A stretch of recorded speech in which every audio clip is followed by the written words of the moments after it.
So, a question.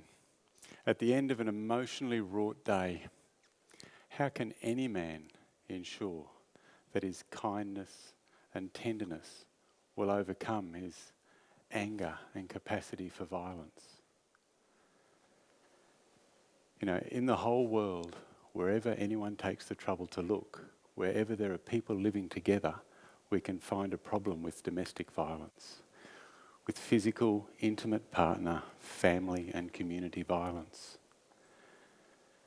In Australia, where I was born and where I work and live, and my family's been for 6 generations, for nearly every single minute of every single day, there's another bloke, and it's almost always a bloke, who loses his shit, as we say, and becomes violent within his domestic relations. Now, how they get into that situation is not what I want to talk about, but what they do when they feel the start of losing control, well, that is. You know, that's a final, maybe the final, and it's our last opportunity for violence prevention. So I want to talk with you about a strategy I use in my work and that I talk about a lot at home to help interrupt these escalating cycles of violence, to break into and disrupt and stop our intergenerational cycles of violence. It's a physical skill. I want to share it with you, but I want you to do it with me. This is like participation TEDx. I know it's daggy to start with. I want you to feel it and then I can talk about it. So look at your hands. Stretch your fingers out and relax them. Make your hands gentle, gentle hands. Take your softened fingertips and rub the muscles on your forehead and down the skin on the sides of your face. Relax the muscles around your eyes. And with your hands and your eyes relaxed, take a breath in and let it out gently. And do it again. Breathe in and let it out gently. You've brought your awareness back into your whole body. How do you feel? Your breathing is slower and deeper. Your blood pressure and your heart rate have stopped going up and will start to come down. And with your hands and eyes relaxed and your breathing more gentle, from within you, you can bring a gentle response. The idea simply is that if you don't know where to start, then gentle hands won't hurt. Now, this is a primary prevention idea, a universally applicable intervention that fits in with our broader suite of domestic violence prevention activities. It fits in with our education, that teaching boys and young men that only yes means yes. With our national programs for bystander empowerment.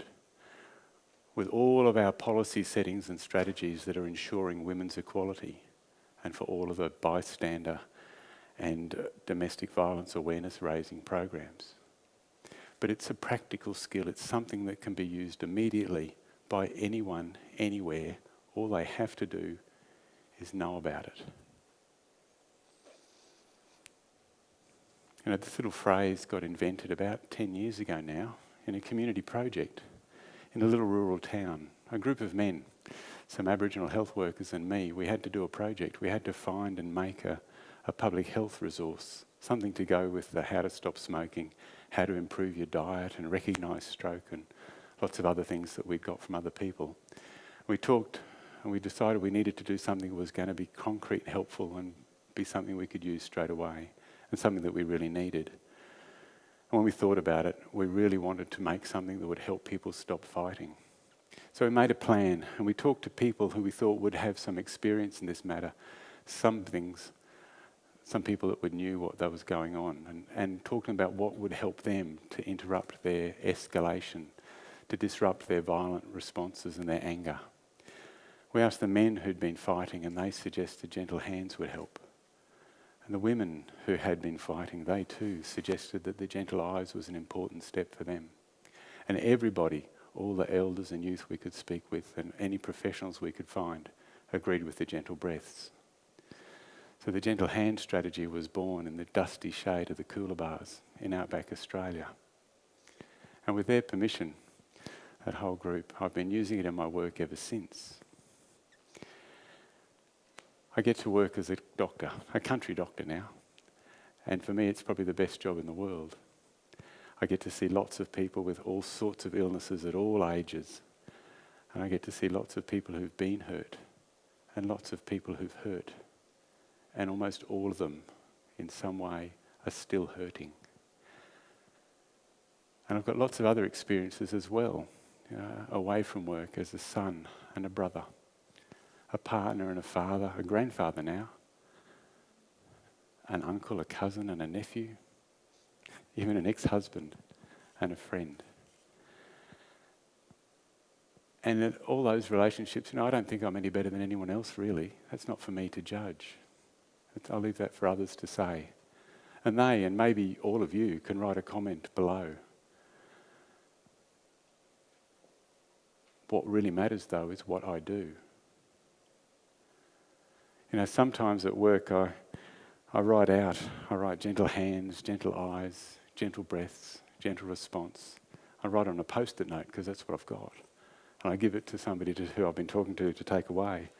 And months later, I see some of those post-it notes again.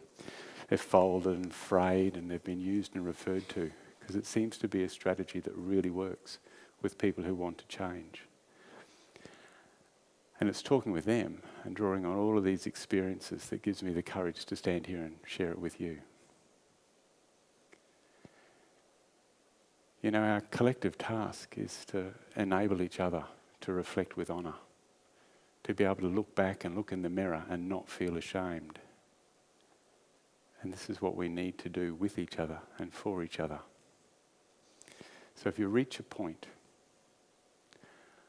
whether you know the only thing you have to do is something that you've really got to take and do, what you have to do is keep your shit together. Relax your hands. Soften your gaze.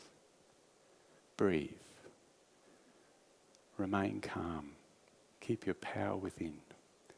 And when you think about it and your situation, you look inside and you'll bring a response. And no doubt you'll act out of your kindness and do something that you and we all can be proud of. Thanks for listening.